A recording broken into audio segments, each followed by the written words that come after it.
Hi everyone and welcome to my YouTube channel. It was JP Morgan who said that gold is money and everything else is credit. The debate these days about whether a fiat currency is gold backed or not is actually quite a joke, to be fairly honest. There is absolutely no fiat currency out there that is truly gold backed.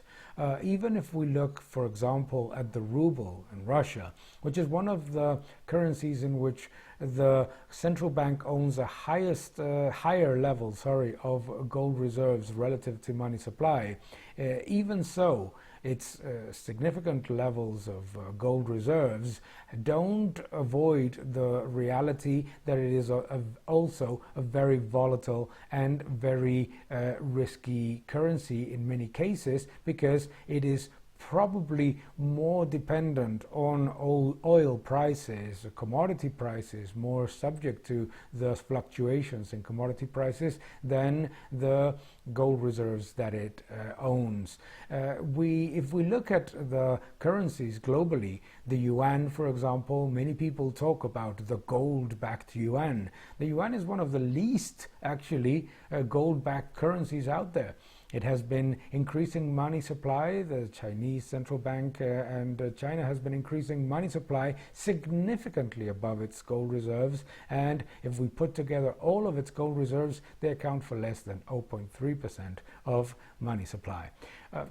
Having gold reserves is an important thing for central banks in order to keep a certain stability in their assets and in order to diversify the asset base. That's why they have been buying gold when at the same time they were increasing money supply, and that's why they will likely continue to do so. But the reality is that no fiat currency today is gold backed at all. Even if gold prices went through the roof, it doesn't even start to address the issue of the massive liquidity injections and huge increases in money supply from central banks globally. It does not even start to address the issue of how little level of backing with true reserves currencies have, because many of the reserves that central banks have are actually ownership of debt from other countries. As for example, in the case of China, its large foreign exchange reserves are fundamentally US dollar denominated bonds, US Treasury bonds. One of the things that we need to think of, therefore, is that if we want to start to believe in the concept of a gold-backed currency, two things have to happen.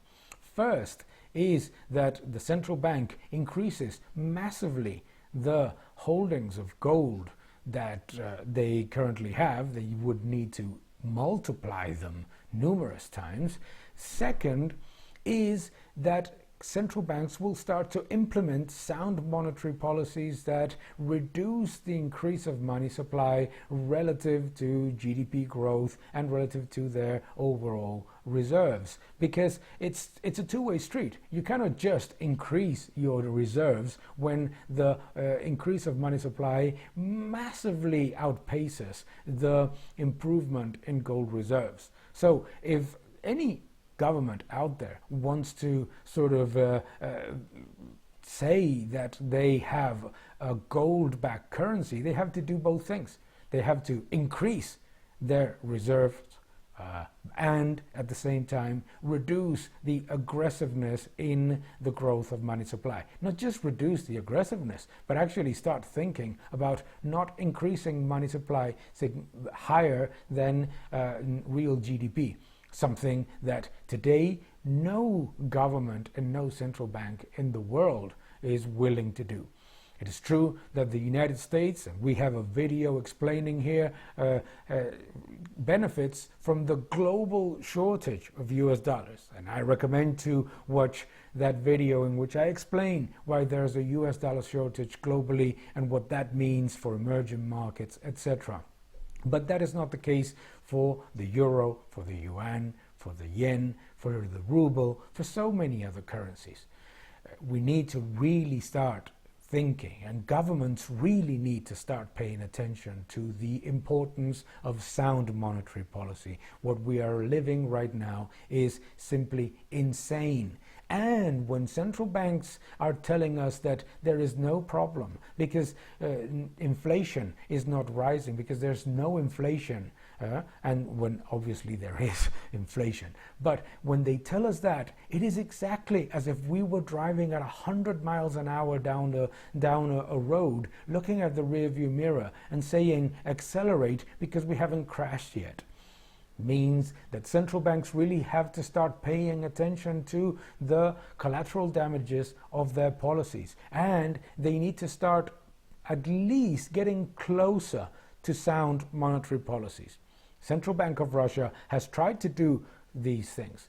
The Chinese central bank at least has tried to brag about it, but numbers don't show it. The Federal Reserve at least understands that there is a global shortage of US dollars. But regardless of little differences here and there, the reality is that fiat currencies are not gold-backed at all. And that as such, we may not believe in a return to a gold standard, and it might not even be necessary. What we need is for governments and central banks to stop increasing the massive monetary imbalances of the world that lead us to constant new crises of which we get out with weaker recoveries. So, there is absolutely no gold-backed currency out there. It is, if anything, it is the US dollar that is the most backed by demand and gold reserves. But it's not even important, it's not even a debate. The reality is that central banks globally, if what they want to do is to maintain a system that does not lead to constant crisis and weak recoveries, is to address the imbalances not by increasing massively money supply and increasing the level of destruction of purchasing power of currencies, but following sound money policies. That's what we have to go to at some point. Thank you very much. Thanks for following this YouTube channel. Please subscribe to the channel, leave your comments below, watch the other videos, and keep defending freedom. Thank you very much.